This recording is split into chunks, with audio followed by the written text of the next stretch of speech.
Ustaz, lebih utama mana antara ibu dan teman yang saleh? Masya Allah. Kenapa anda tidak menjadikan ibu anda sebagai teman yang saleh dalam kehidupan? Ibu jelas lebih utama. Bahkan ibu dibandingkan dengan ayah pun ibu disebutkan 3 kali.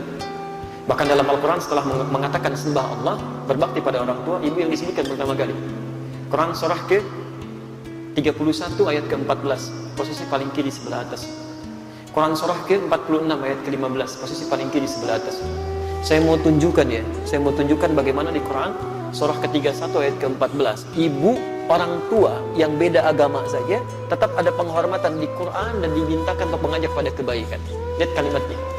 Wassaynal insana biwalidayhi wa wassaynal insana biwalidayhi. Dan kami wasiatkan kepada setiap manusia untuk berbakti pada kedua orang tuanya. Setelah itu ibu disebutkan, hamalathu ummu. Kalau kamu sedang merasa capek, punya masalah dengan orang tuamu, coba bayangkan bagaimana susahnya orang tua itu merawat kamu. Minimal ibu kamu aja. Bawa-bawa kamu itu 9 bulan mengandung, hamalathu ummu wahnan ala wahnin. Ibumu bersabar kepada kamu dalam 9 bulan. Kamu tidak bisa bersabar dalam 9 menit. Kamu siapa? Dibawa-bawa itu kemana-mana. Sampai kalau di Quran surah ke-46 ayat 15 itu, posisi paling kiri sebelah atas, itu bahasanya bukan wahnan lagi, Quran.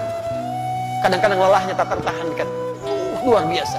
Di tafsir di Quran surah ke-7 ayat 189. Falamma athqalat, maka tatkala semakin sulit, berat miling kanan susah, kiri susah. Allahu Akbar. Bahkan saat lahir masih diberikan ASI juga. Kadang-kadang diajak ke pesta, gitu kan? Ada hadlah, ada zakat. Begitu undangan mecahin gelas, ditahan-tahan malunya. Saat sakit, parah luar biasa, minta ke dokter, ya Allah, dokter tolong yang terbaik. Kalau perlu ya Allah ambil nyawa saya. Kalau perlu, itu kalimat-kalimat itu keluar. Tiba-tiba setelah dewasa, cuma 9 menit tidak bisa bertahan dalam sabar berbakti pada orang tua. Ayo coba. Wa fisaluhu fi amaini an ishkurli, itu bagian dari syukur kepadaku. Wali walidayya ilayya al-masir. Ayat 15 ini yang indah. Wa in jahadaka ala an tusyrika bima laysa laka bihi 'ilmun fala tuti'huma. Tapi jika ibunda kamu atau ayahanda kamu beda keyakinan denganmu, kemudian memaksa engkau untuk beribadah menurut kepercayaannya, jangan ditahan. Tolak dengan cara yang lembut.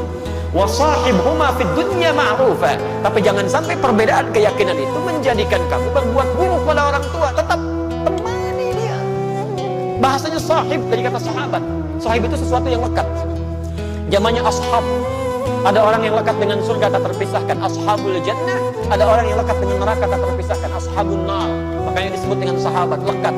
Lekat itu sekalipun fisiknya tidak berada bersama-sama, tapi Masya Allah tetap mendoakan dalam kebaikan. Orang tua yang berbeda agama saja, kata Quran, tetap bergaul dengan kebaikan dalam urusan dunianya. Doakan dia. Tingkatnya tinggi. Karena itu masih ada kewajiban bagi kita untuk berdakwah dengan kelembutan. Ya, silakan di Quran surah ke-16 ayat 125. Ud'u ila sabili rabbika bil hikmah. Ajak yang belum paham dengan jalan kepada dengan hukum Allah itu ke jalannya dengan hikmah. Jangan dengan kalimat yang tidak menyenangkan, ajak dulu dengan hikmah, doakan, lembutkan. Saya sarankan kalau ada orang-orang keras, susah diberikan peringatan, jangan dilawan dengan kekerasan lagi, salah itu. Dengan doa dulu, Pak. Saya beri contoh, Nabi Musa alaihissalam dengan Fir'aun misalnya. Kenal Fir'aun? Alhamdulillah. Kalau antum kenal saya bingung, itu kenal di mana gitu ya. Fir'aun itu makhluk manusia, bukan hanya luar biasa bengis ya, tapi menyebalkan. Kalimat-kalimatnya tajam, kadang-kadang melahirkan eksekusi, tidak langsung negosiasi, eksekusi langsung. Itu rambutnya nggak enak dilihat, tolong pisahkan kepala dari badan, bukan nyuruh-nyukur. Makanya Nabi Musa alaihissalam ketika berdakwah kepada Fir'aun ini, itu memohon kepada Allah supaya hatinya diberikan kelapangan. Kalau hatinya sudah lapang, luas, jadi cacian-cacian itu nggak cepat tersinggung nanti, tidak cepat tersinggung. Bayangkan kalau Nabi tersinggung, cuma mengangkat tangan berdoa, ya Allah ini manusia menjengkelkan sekali, wafatkan saat ini, meninggal dia, dikabulkan. Cuman hikmah dakwah dari peristiwa itu nggak ada untuk kita. Maka ketika sebelum datang kepada Fir'aun, beliau berdoa, qala rabbi shrah li wa yassir li amri wahlul 'uqdatan min lisani yafqahu.